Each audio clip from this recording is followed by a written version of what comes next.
And you probably noticed I don't feel about that war the way we were told we were supposed to feel about that war, the way we were ordered and instructed by the United States government to feel about that war.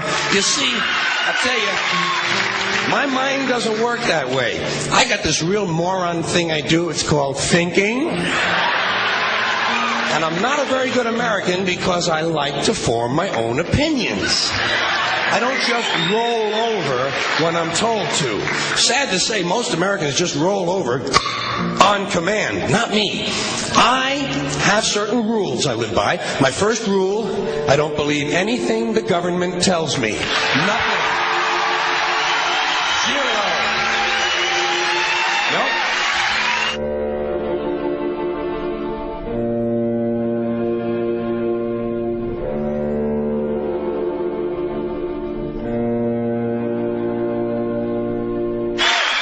And I don't take very seriously the media or the press in this country, who in the case of the Persian Gulf War were nothing more than unpaid employees of the Department of Defense, and who most of the time function as kind of an unofficial public relations agency for the United States government.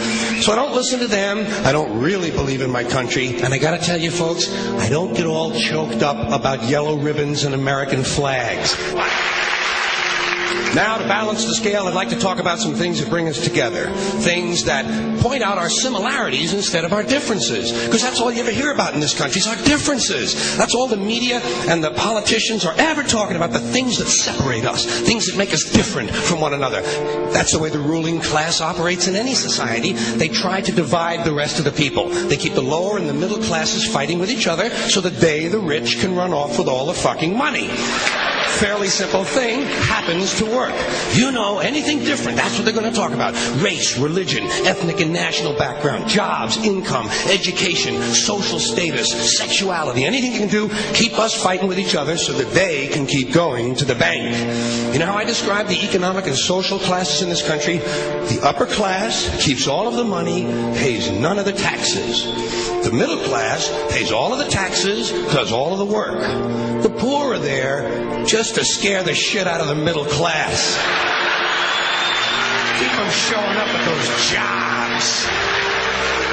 Politicians know that word. They use it on you. Politicians have traditionally hidden behind three things: the flag, the Bible, and children. No child left behind. No child left behind. Oh, really? Well, it wasn't long ago you were talking about giving kids a head start. Head start, left behind. Someone's losing fucking ground here.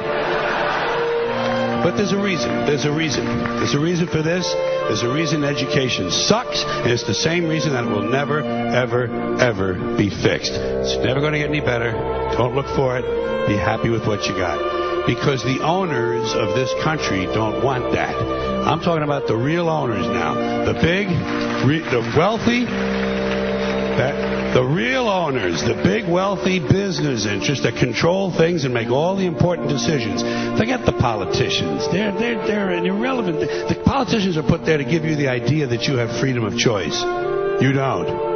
You have no choice. You have owners. They own you. They own everything. They own all the important land. They own and control the corporations. They've long since bought and paid for the Senate, the Congress, the state houses, the city halls. They got the judges in their back pockets, and they own all the big all the big media companies. So they control just about all of the news and information you get to hear. They got you by the balls.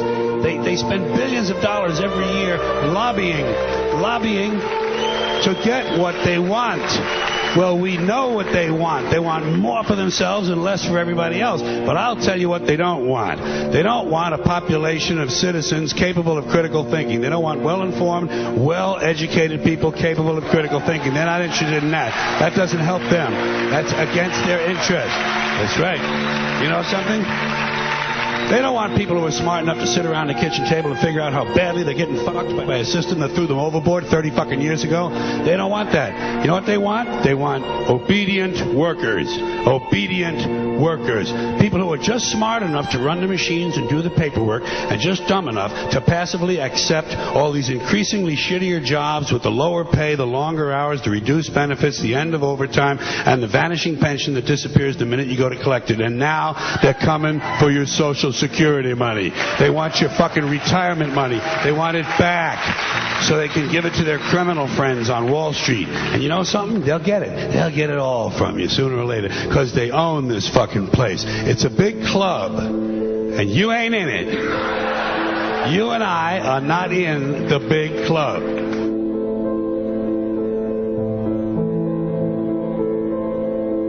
The greatest form of control is where you think you're free when you're being fundamentally manipulated and dictated to. One form of dictatorship is being in a prison cell and you can see the bars and touch them. The other one is sitting in a prison cell but you can't see the bar, you think you're free. What the human race is suffering from is mass hypnosis. We are being hypnotized by people like this.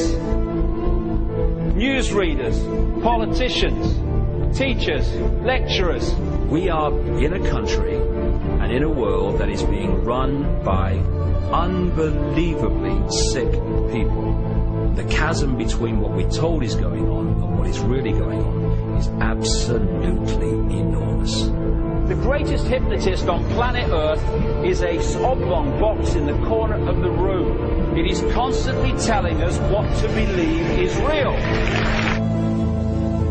Historically, the control and manipulation of political opinion has been the Freemasons' main weapon in gaining control of countries and states. Once in control of the rulers and politicians of a country, laws and political structures could be changed in accordance with their agenda. However, since restricting the body does not necessarily mean restricting the mind, the Freemason recognizes that their plan for a global government hinges completely on subduing the masses to their agenda, and thus eliminating opposition to their cause. And the greatest threat to their plan, posing more danger than any army or law, is the threat of a free-thinking mind.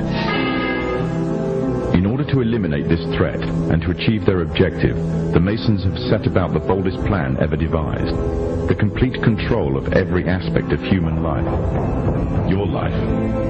And the weapons they are using against you are in your very homes, entertaining you and your children, and gradually indoctrinating you without you even realizing.